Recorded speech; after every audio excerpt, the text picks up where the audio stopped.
ഇപ്പൊ കുറച്ച് കാലായിട്ട് ഏറ്റവും കൂടുതൽ മിസ്യൂസ് ചെയ്യപ്പെട്ടൊരു വാക്ക് നിവിൻ പോളിയുടെ കംബാക്ക് ആയിരിക്കും. കേട്ട് കേട്ട് ഞാൻ മടുത്തു.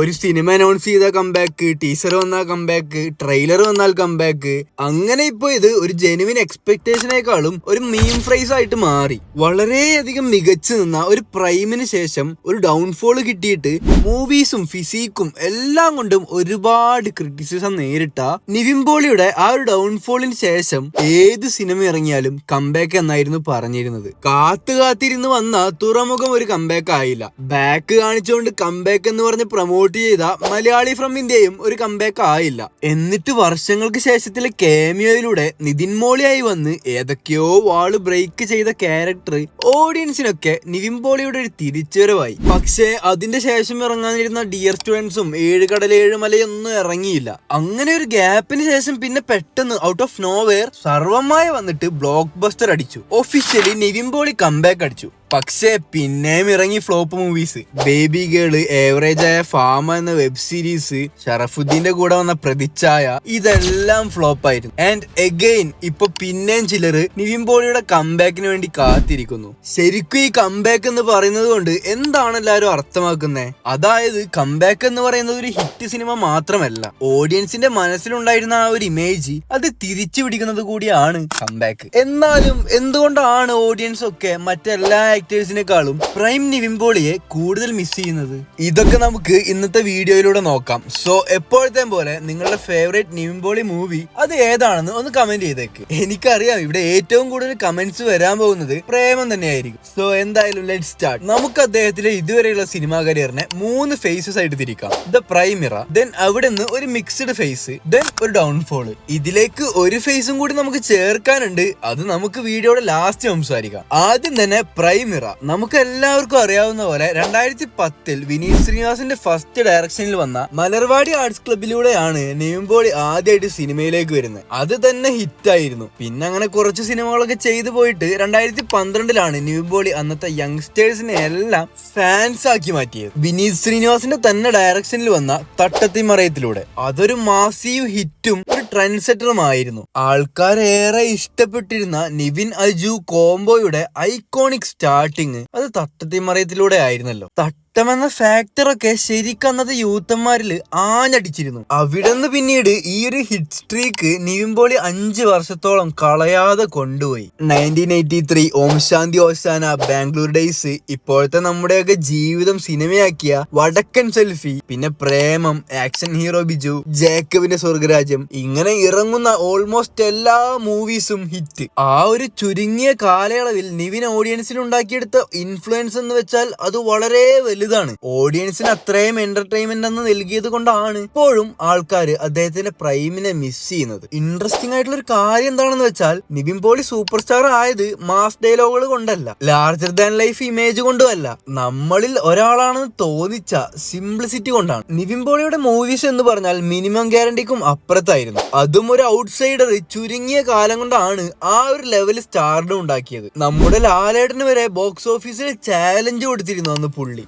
ലാലേട്ടൻ കഴിഞ്ഞാല് ഏറ്റവും കൂടുതൽ സ്ലീപ്പർ സെൽ ഫാൻസും ഇങ്ങേർക്ക് തന്നെയാണല്ലോ. അന്നൊക്കെ നമ്മൾ മമ്മൂട്ടി ഓർ മോഹൻലാൽ എന്ന് ചോദിക്കുന്ന പോലെ ചോദിച്ചിരുന്നതാണ് നിവിൻ ഓർ DQ എന്നുള്ളത്. പ്രേമത്തിലെ ഓണത്തിന്റെ കോസ്റ്റ്യൂമായ ബ്ലാക്ക് ഷർട്ട് വൈറ്റ് മുണ്ട് അത് കേരളം മുഴുവൻ വർഷങ്ങളോളം കളിപ്പിച്ചതാണ്. അതുപോലെ ഒരു വടക്കൻ സെൽഫി അന്നു മുതൽ ഇപ്പൊ വരെയുള്ള ഒരുപാട് ഉമേഷുമാരുടെ കഥയിലൂടെ മോസ്റ്റ് റിലേറ്റബിൾ ക്യാരക്ടർ ആയിരുന്നു. കൂടാതെ അദ്ദേഹത്തിന്റെ അന്നത്തെ ഒരു ചാമ് അത് മറ്റൊരു മലയാള നടനും ഉണ്ടായിട്ടില്ല. കാര്യം ഇങ്ങനെ ഒരു പ്രഡിക്റ്റബിൾ ആക്ടറാണ്. നമുക്കറിയാം അദ്ദേഹം അടുത്ത് ഇടാൻ പോകുന്ന എക്സ്പ്രഷൻ എന്തായിരിക്കും എന്ന്. എന്നാലും അത് കണ്ടിരിക്കാൻ എന്തൊരു എന്റർടൈനിങ് ആയിരുന്നു. അങ്ങനെ ആളുടെ പ്രൈമിനെ കുറിച്ച് ഗ്ലേസ് ചെയ്യുകയാണെങ്കിൽ ഈ വീഡിയോ മുഴുവനും പോരാതെ വരും. ഇത്രയും നല്ലൊരു പ്രൈം.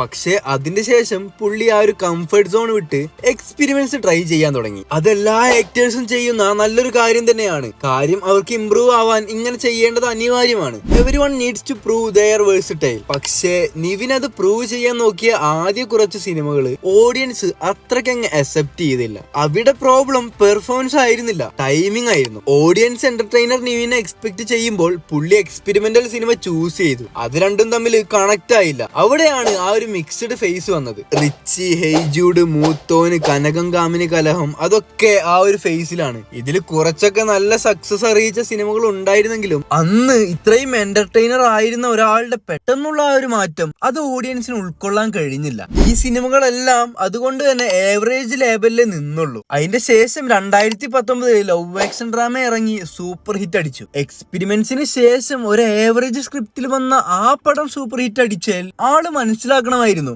ഓഡിയൻസിന് എന്റർടൈനർ നിവിൻപോളിയെ കാണാനായിരുന്നു കൂടുതൽ ഇഷ്ടമെന്ന്. ബട്ട് ലാഡിന് ശേഷം ആളുടെ കഷ്ടകാലം തുടങ്ങി. ഡൗൺഫോളിന്റെ സമയം. മഹാവീര്യർ ഫ്ലോപ്പായി, പടവെട്ട് ഫ്ലോപ്പായി, സാറ്റർഡേ നൈറ്റും ബോസൻകോയൊക്കെ നിലം തൊടാതെ പൊട്ടി. തുറമുഖവും മലയാളി ഫ്രം ഇന്ത്യയും വീഡിയോയുടെ തുടക്കത്തിൽ പറഞ്ഞ പോലെ ഫ്ലോപ്പ് തന്നെയായിരുന്നു. ഒരു സമയത്ത് അടുപ്പിച്ചടുപ്പിച്ച് ഹിറ്റുകൾ കൊടുത്തിരുന്ന ആക്ടർ തന്നെ അടുപ്പിച്ചടുപ്പിച്ച് ഫ്ലോപ്പ് പടങ്ങൾ ചെയ്തു. അതിന്റെ ശേഷം സർവമായയിലൂടെ ബോക്സ് ഓഫീസ് പവറിലേക്ക് തിരിച്ചു വന്നെങ്കിലും അദ്ദേഹത്തിന് സമയം തെളിഞ്ഞിട്ടുണ്ടായിരുന്നില്ല. കാരണം പിന്നീട് അനൗൺസ് ചെയ്ത കുറെ സിനിമകൾ ഷെൽവ്ഡ് ആയതും പിന്നീട് ഒരു അപ്ഡേറ്റും ഇല്ലാണ്ടായതുമാണ്. ഡോൾബി ദിനേശനും മൾട്ടിവേഴ്സ് മന്മഥനും ആക്ഷൻ ഹീറോ ബിജു 2വിന്റെയും അനൗൺസ്മെന്റ് ഒക്കെ വന്നെങ്കിലും അതിനെക്കുറിച്ചൊന്നും യാതൊരു അപ്ഡേറ്റും പിന്നെ വന്നില്ല. ഇവൻ ഗ്ലിംസ് ഒക്കെ ഇറങ്ങിയ ഡിയർ സ്റ്റുഡൻസിന്റെ കഥയും ഇത് തന്നെയാണ്. പണ്ടും ഇതുപോലെ കുറെ സിനിമകൾ അനൗൺസ് ചെയ്ത് ഷെൽവായി പോയിട്ട് അനൗൺസ്മെന്റ് സ്റ്റാർ എന്ന പേരും നിവിൻ പോളിക്ക് ഉണ്ട്. പണ്ട് ഗാങ്സ്റ്റർ ഓഫ് മുണ്ടമല, ബിസ്മി സ്പെഷ്യൽ, താരം,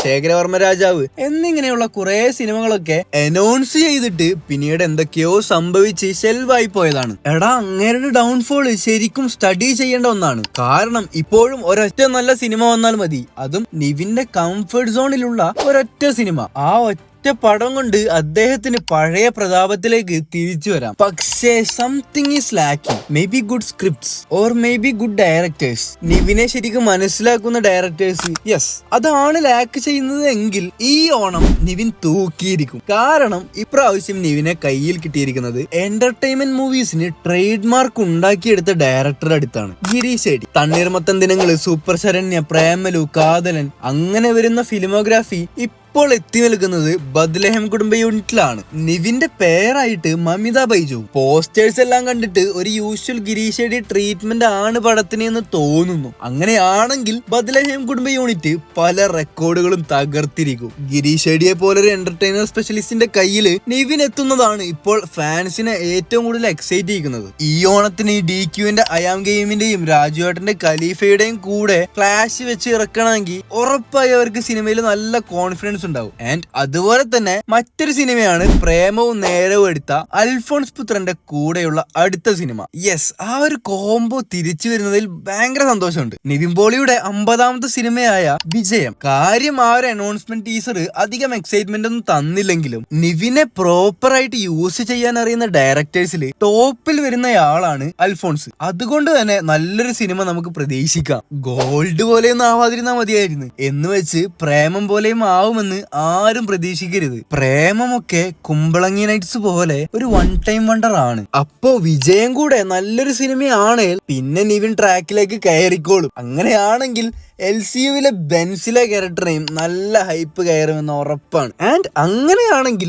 അടുപ്പിച്ചടുപ്പിച്ച് ഹിറ്റുകളൊക്കെ നൽകി പ്രൈം ലെവലിലേക്ക് എത്തിയില്ലെങ്കിലും ഒരു പ്രോപ്പർ തിരിച്ചുവരവ് നിവിന് ലഭിക്കും. എന്നാലും we need to accept the fact that is Nivin പോളിയുടെ prime was something so good. അത് എൻജോയ് ചെയ്യാനുള്ള ഭാഗ്യം നമുക്കും അദ്ദേഹത്തിന് ലഭിച്ചു. ആൻഡ് അത് കഴിഞ്ഞു. ഇനി ആ ഒരു രീതിയിലേക്ക് എത്താൻ ആൾക്ക് സാധിക്കില്ല. കാരണം അന്നത്തെ ഏജും ഫിസിക്കും അല്ല പുള്ളിക്ക് എന്നുള്ളത്. സോ ഇനി പുതിയ ഒരു ഡിഫറെന്റ് നിവിൻ പോളി ഇറ നമുക്ക് എക്സ്പെക്ട് ചെയ്യാം. ശരിക്കും ഓഡിയൻസ് കാത്തിരിക്കുന്നത് പ്രൈം നിവിനെ അല്ല, പ്രൈം നിവിനെ പോലെ ഫീൽ ചെയ്യിപ്പിക്കുന്ന ഒരു സിനിമയാണ്. ആൻഡ് മേ ബി നമ്മൾ കണ്ടിരുന്ന ആ ഒരു പ്രൈം ഇനി തിരിച്ചു വരില്ല. പക്ഷേ അതുകൊണ്ട് നിവിൻ പോളിയുടെ ബെസ്റ്റ് ഡേയ്സ് കഴിഞ്ഞു എന്ന് പറയാനും പറ്റില്ല. ഒരു ആക്ടറുടെ സെക്കൻഡ് ഇന്നിങ്സ് പലപ്പോഴും ഫസ്റ്റ് ഇന്നിങ്സിനേക്കാൾ വലുതായിട്ടുണ്ട്. ആ സെക്കൻഡ് ഇന്നിങ്സ് ആയിരിക്കുമോ ഇത്? Let's see. അപ്പൊ നമുക്ക് ഈ വീഡിയോ ഇവിടെ വെച്ച് റാപ്പ് ചെയ്യാം. സോ വീഡിയോ ഇഷ്ടപ്പെട്ടാൽ ലൈക്ക് അടിക്കുക, ഇഷ്ടപ്പെട്ടില്ലെങ്കിൽ ഡിസ്ലൈക്ക് അടിച്ചോ. ഇതുപോലെയുള്ള മലയാളം മൂവി കണ്ടന്റ്സിനായിട്ട് ചാനൽ ഒന്ന് സബ്സ്ക്രൈബ് ചെയ്യുക. നിങ്ങളുടെ വിലയേറിയ അഭിപ്രായങ്ങൾ താഴെ കമന്റ് ചെയ്യുക. Take care and good bye.